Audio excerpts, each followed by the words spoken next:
ng isang bagong awitin. Magsiawit kayo sa Panginoon, buong sandaigdigan. Awitan ang Panginoon at purihin ang kaniyang ngalan. Ipahayag ang kanyang pagliligtas sa lahat ng panahon. Magsiawit kayo sa Panginoon ng isang bagong awitin. Magsiawit kayo sa Panginoon, buong sandaigdigan. Sa ngalan ng Ama at ng Anak at ng Espiritu Santo. Amen. Sumainyo ang Panginoon. At sumaiyo rin.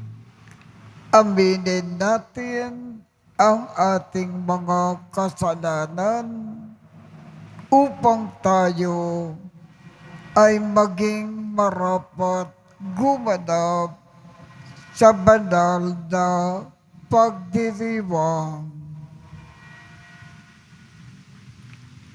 Panginoong Jesus, binigyan mo kami ng bagong buhay. Panginoon, kaawaan mo kami. Panginoon, kaawaan mo kami. Panginoong Jesus, pinapatawad mo ang aming mga kasalanan.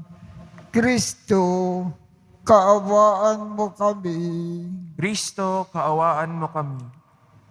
Panginoong Jesus, binabahagi mo sa amin ang iyong katawan at dugo sa Eucharistia. Panginoon, kaawaan mo kami. Panginoon, kaawaan mo kami. Kaawaan tayo ng Diyos Amang makapangyarihan. Patawarin ang ating mga kasalanan at patnubayan tayo sa buhay na walang hanggan. Amen. Manalangin tayo. Ama naming makapangyarihan, ginawa mong mag-alab sa pagmamalasakit sa iyong tahanan, sa pagbibigay liwanag sa iyong sambayanan, at sa pagdaragdag sa liwanag na ito, ang abad na si San Bernardo. Bilang tugon sa kanyang pagdalangin, pag-alabin mo rin ang diwa namin sa lubos na pagtakak sa landas na dapat taluntunin ng mga anak ng liwanag sa pamamagitan ni Jesucristo kasama ng Espiritu Santo magpasawalang hanggan. Amen. Magsiupo po ang lahat.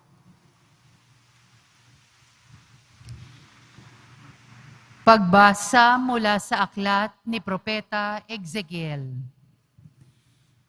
Dinala ako ng lalaki sa tarangkahan sa gawing silangan. Doon, nakita kong dumarating mula sa silangan ang kaningningan ng Diyos ng Israel. Parang ugong na malaking baha. Nagliwanag ang lupa dahil sa kaningningang yaon. Ang pangitaing ito ay tulad ng nakita ko ng wasakin ang Jerusalem. Tulad din ito noong nakita ko sa Ilog Kebar. Ako'y sumubsob sa lupa, ang nakasisilaw na liwanag ay nagdaan sa pintuan sa silangan at pumasok sa templo. Itinayo ako ng espiritu at ipinasok sa patio sa loob. Nakita ko ang buong templo'y punong-puno ng kaningningan ng Panginoon. Magkatabi kami ng nakatayo noong lalaki. Maya-maya may narinig akong nagsasalita sa akin mula sa templo. Ang sabi, "Tao, ito ang aking trono, at ito ang tuntungan ng aking mga paa. Ito ang magiging tahanan ko sa aking paninirahan sa gitna ng Israel." Ang salita ng Diyos. Salamat sa Diyos. Sa ati mananatili paglingap ng poon lagi.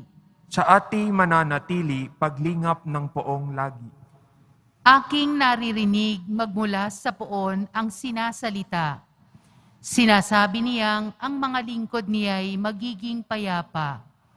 Kung mga ngagsisi at di nababalik sa gawang masama, ang nagpaparangal sa pangalan niya'y kanyang ililigtas. Sa ating lupain ay mananatili ang kanyang paglingap. Sa ati mananatili paglingap ng poon lagi. Ang pagtatapatan at pag-iibigay magdadao palad. Ang kapayapaan at ang kantwiray magsasamang ganap. Sa balat ng lupay, pawang magahari yaong pagtatapat, at ang karunungan na may magahari mula sa itaas. Sa ati mananatili paglingap ng poon lagi. Gagawing maunlad ng Panginoong Diyos itong ating buhay. Ang mga halaman sa ati lupai bubungang mainam. Sa harapan niya'y yaong magahari pawang katarungan, magiging payapat, susunod ang madla sa kanyang daan. Sa ati mananatili paglingap ng poon lagi. Magsitayo na po ang lahat.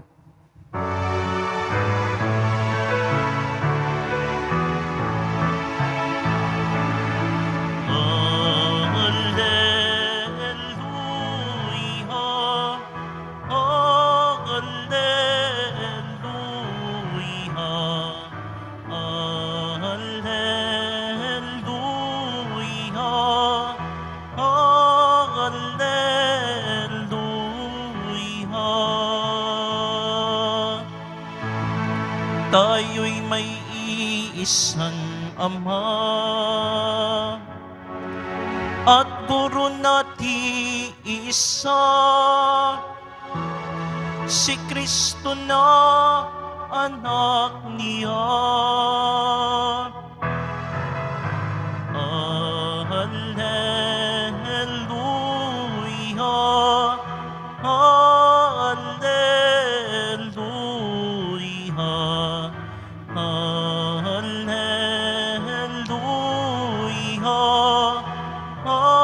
hallelujah.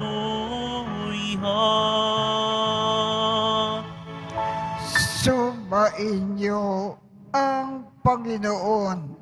At sumayo rin Ang mabuting balita ng Panginoon ayon kay San Mateo.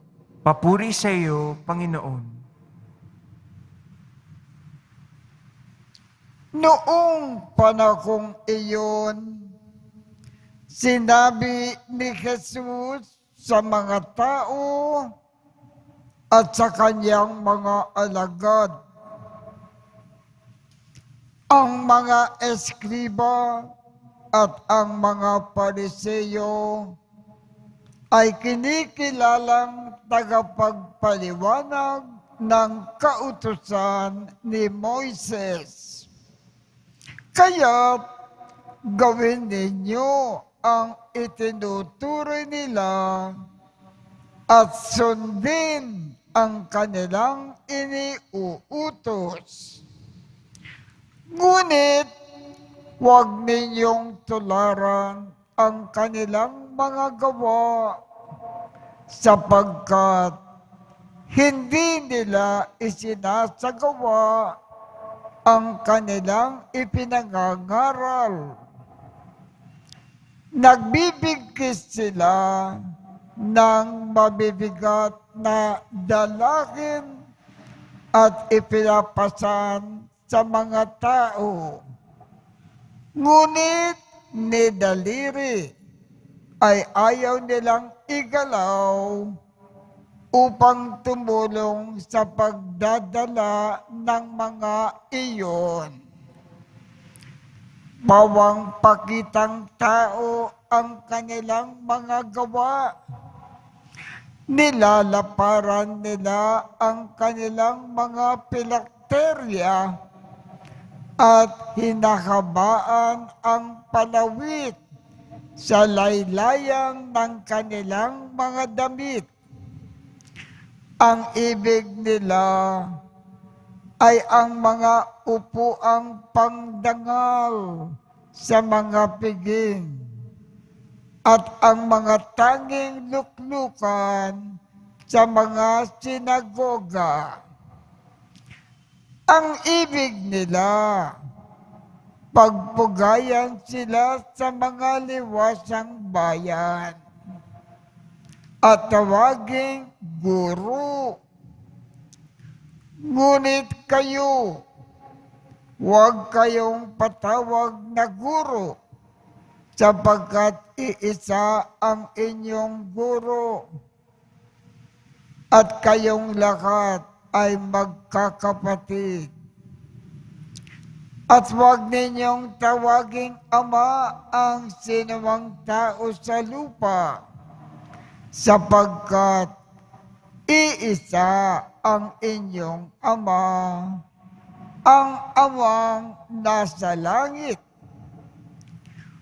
Huwag kayong patawag na tagapagturo, sapagkat iisa ang inyong tagapagturo, ang Mesiyas. Ang pinakadakila sa inyo ay dapat maging lingkod ninyo. Ang nagpapakataas ay ibababa, at ang nagpapakababa ay itataas. Ang mabuting balita ng Panginoon. Pinupuri ka namin, Panginoong Hesukristo. Magsipo muna tayong lahat. Ano ba ang ugali ng mga Pariseyo? Sila ay nangangaral sa iba, pero hindi naman nila isinasagawa sa kanilang buhay ang kanilang ipinangangaral.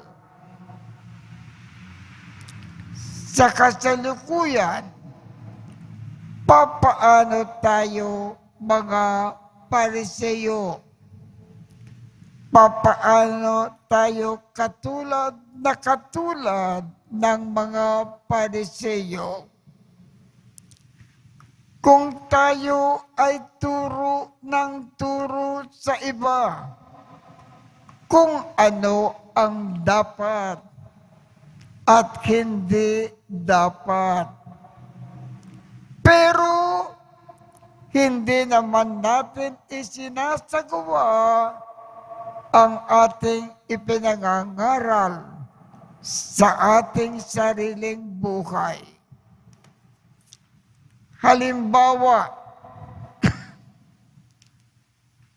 pinagbabawalan natin ang iba, katulad ng ating mga anak, na huwag magmura, huwag magsinungaling, huwag mangupit, huwag magalit.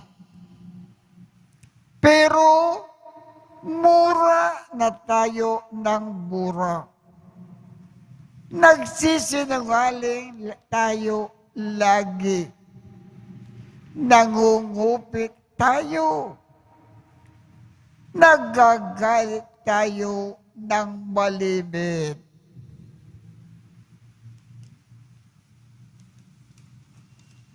Iwasan daw natin ang pagiging pariseyo sa ating pang-araw-araw na pamumuhay. Kung ano ang ating itinuturo, ipinangangaral sa iba, isagawa muna natin sa ating sariling buhay ang ating itinuturo, ang ating ipinangangaral. Yan ang payo ng ating Panginoon sa ating Ebanghelyo ngayong umaga.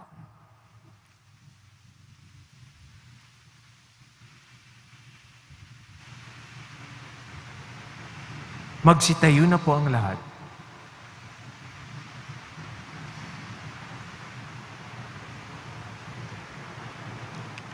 Minamahal kong mga kapatid, mayroon tayong isang Ama sa langit at isang guro. Ang kanyang bugtong na anak. Lumapit tayo sa Ama at ipanalangin ang lakat ng kanyang mga anak sa lupa. Ang ating tugon, basbasan mo kami, aming nag-iisang Ama. Basbasan mo kami, aming nag-iisang Ama. Ang mga tinatawag sa ministry ng orden, naway maging tapat at matiyaga sa kanilang banal na tungkulin, manalangin tayo. Basbasan mo kami, aming nag-iisang Ama. Ang mga magulang at mga guro, naway maituro sa mga kabataang nasa kanilang pangangalaga ang mabuting halimbawa ng kanilang buhay, manalangin tayo. Basbasan mo kami, aming nag-iisang Ama. Ang salita ng Diyos, naway maging gabay natin sa ating mga kilos at naway lagi nating asamin na gumawa ng mabuti, manalangin tayo. Basbasan mo kami, aming nag-iisang Ama. Ang mga matatanda, nalulumbay at mga may sakit, naway tingnan natin ng may habag at pag-aangin ang kanilang pagdurusa, manalangin tayo. Basbasan mo kami, aming nag-iisang Ama. Ang ating mga mahal sa buhay na yumao, naway tumanggap ng walang hanggang kapahingahan at bagong buhay sa kaharian ng Diyos. Manalangin tayo. Basbasan mo kami, aming nag-iisang Ama. Ama naming Diyos, dinadala namin sa iyong harapan ang mga pangangailangan ng mga nakakakilala sa iyo at yaong mga hindi pa nakaririnig ng iyong pangalan. Ipagkaloob mo ang aming mga kahilingan sa pamamagitan ni Kristo na aming Panginoon. Amen. Magsitayo na po ang lahat.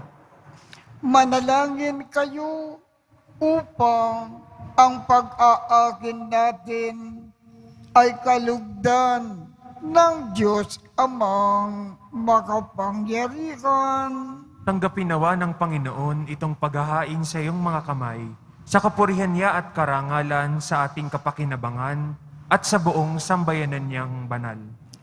Ama naming lumikha, iniaakin namin ang pananda ng pagkakaisa at kapayapaan.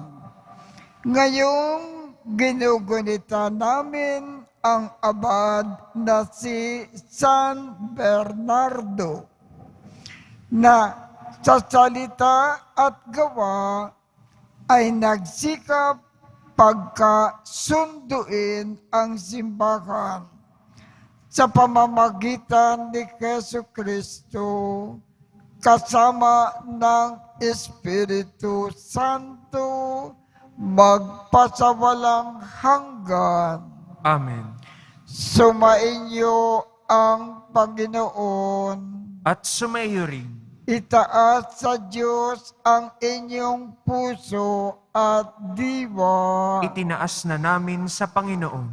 Pasalamatan natin ang Panginoong ating Diyos. Marapat na siya ay pasalamatan. Ama naming makapangyarihan, tunay ngang marapat na ikaw ay aming pasalamatan. Ang pagpaparangal sa iyong kabutihan ay lagi mong pinag-aalingaw-ngaw sa iyong sambayanan. Sa pagkakaroon ng mga kaanib na maaasahan at tapat tulad mo sa pananagutan upang magbunga ang punyagi ng iyong anak na sa iyong pag-ibig kami ay makatulad.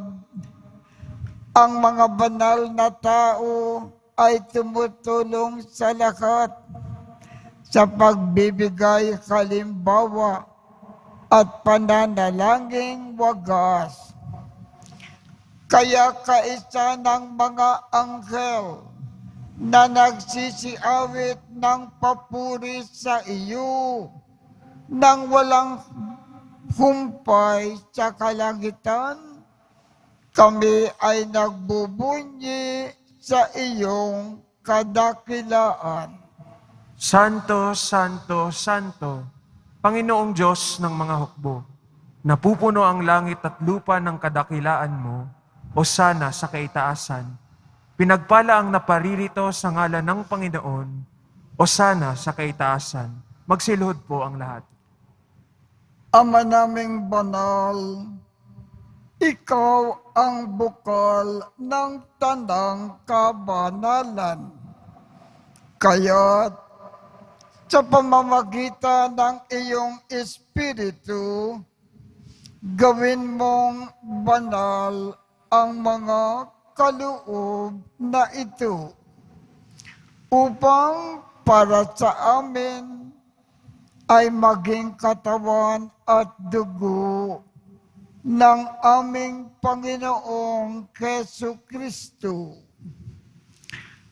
Bago niya pinagtiisang kusang loob na maging handog, hinawakan niya ang tinapay, pinasalamatan kanya, pinaghati-hati niya iyon, iniabot sa kanyang mga alagad at sinabi, tanggapin ninyong lahat ito at kanin. Ito ang aking katawan na ikakandog para sa inyo.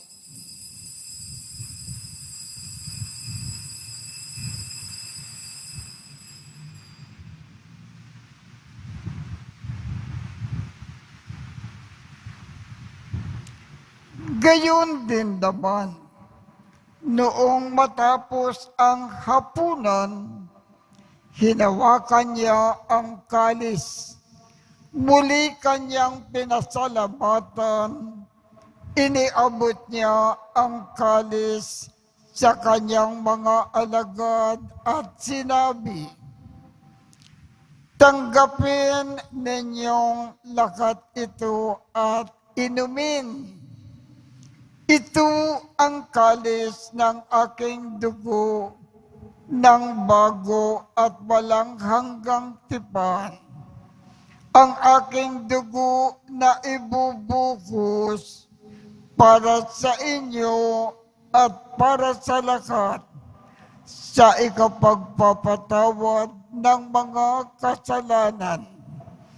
Gawin ninyo ito sa pag-alaala sa akin.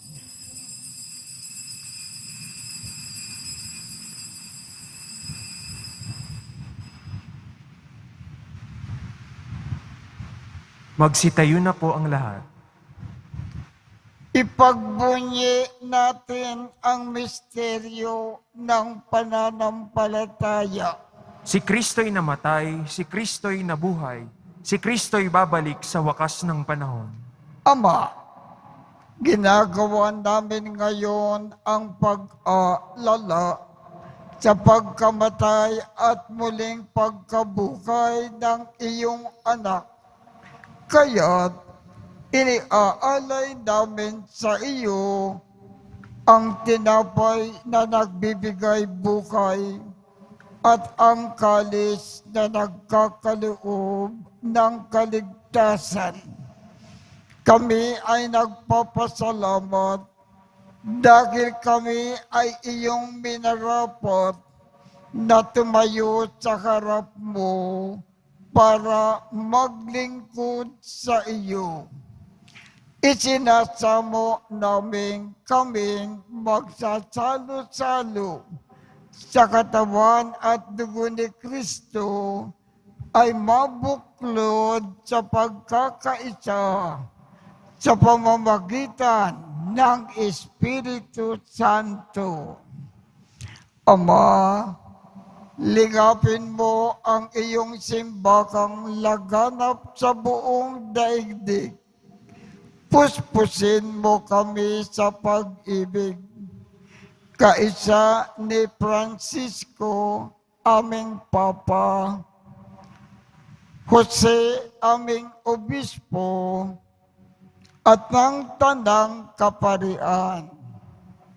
Alalakanin mo rin ang mga kapatid naming nakimlay nang may pag-asa na sila ay muling mabubuhay. Gayon din ang lakat ng mga pumanaw. Kaawaan mo sila at patuloyin sa iyong kaliwanagan. Kaawaan mo at pagindapatin kaming lakat na makasalo sa iyong buhay na walang wakas. Kaisa ng mahal na Birhen Maria na ina ng Diyos, ng kabiyak ng puso niyang si San Jose, kaisa ng mga apostol at ng lakat ng mga banal na namukay dito sa daigdig ng kalugod-lugod sa iyo. Maipagdiwang nawa namin ang pagpupuri sa ikararangal mo sa pamamagitan ng iyong anak na aming Panginoong Jesucristo. Sa pamamagitan ni Kristo, kasama niya at sa Kanya, ang lakat ng parangal at papuri ay sa iyo, Diyos Amang makapangyarihan, kasama ng Espiritu Santo, magpasawalang hanggan. Amen. Sa tagubilin ng mga nakagagaling na utos at turo ni Jesus na Panginoon natin at Diyos, ipakayag natin ng lakas loob. Ama namin, sumasalangit ka, sambahin ang ngalan mo, mapasa amin ang kaharian mo, sundin ang loob mo dito sa lupa para nang sa langit. Bigyan mo kami ngayon ng aming kakanin sa araw-araw at patawarin mo kami sa aming mga sala para ng pagpapatawad namin sa mga nagkakasala sa amin. At huwag mo kaming ipakintulot sa tukso at iadya mo kami sa lahat ng masama. Hinikiling namin, Ama, iadya mo kami sa lahat ng masama. Pagkalooban kami ng kapayapaan sa araw-araw. Iligtas sa kasalanan at ilayo sa lahat ng kapakamakan. Samantalang aming pinananabikan ang dakilang araw ng pagpapakayag ng tagapagligtas naming si Jesu Kristo. Sapagkat iyo ang kaharian at ang kapangyarihan at ang kapurihan magpakailanman. Amen. Panginoong Jesu Kristo, sinabi mo sa iyong mga apostol, kapayapaan ang iniiwan ko sa inyo. Ang aking kapayapaan ang ibinibigay ko sa inyo. Tungkayan mo ang aming pananampalataya at huwag ang aming mga pagkakasala. Pagkalooban mo kami ng kapayapaan at pagkakaisa ayon sa iyong kalooban, kasama ng Espiritu Santo, magpasawalang hanggan. Amen. Ang kapayapaan ng Panginoon ay laging sumainyo. At sumaiyo rin. Magbigayan tayo ng kapayapaan sa isa't isa.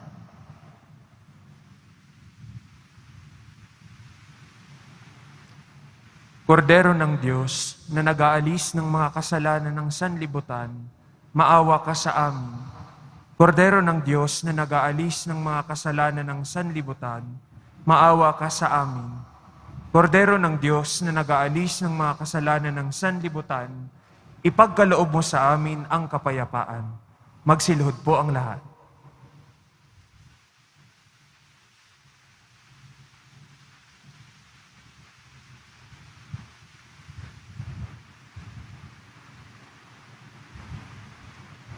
Ito ang kordero ng Diyos. Ito ang nag-aalis ng mga kasalanan ng sanlibutan.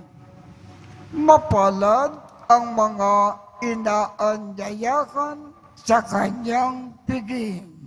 Panginoon, hindi ako karapat-dapat na magpatuloy sa iyo, ngunit sa isang salita mo lamang ay gagaling na ako.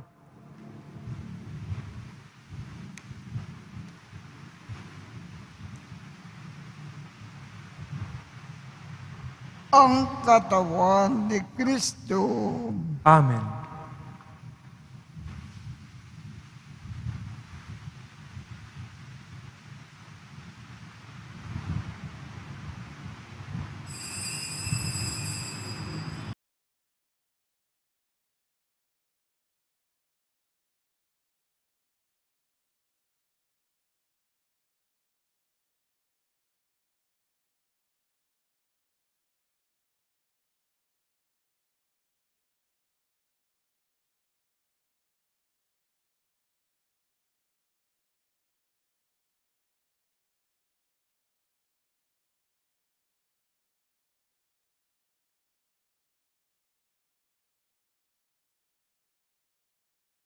Manalangin tayo.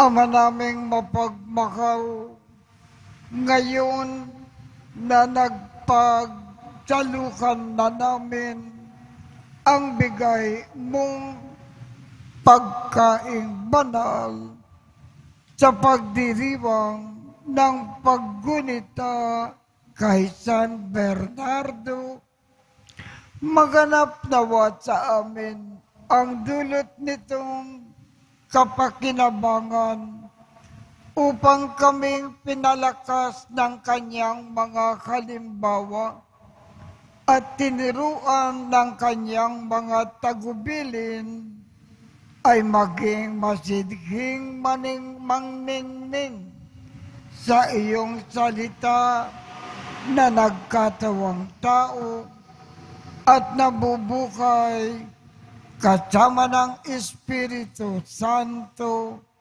magpasawalang hanggan. Amen. Sumainyo ang Panginoon At sumayo rin at pagpalain kayong lahat ng makapangyarihang Diyos, Ama, Anak, at Espiritu Santo. Amen. Tapos na po ang misa. Humayo tayong mapayapa. Salamat sa Diyos.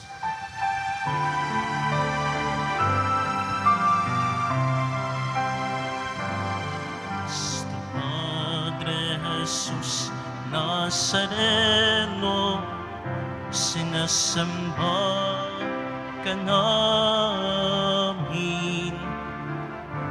pinipinto ka namin, aral mo ang aming buhay at kaligtasan. Nuestro Padre Jesus Nazareno, iligtas mo kami sa kasalanan.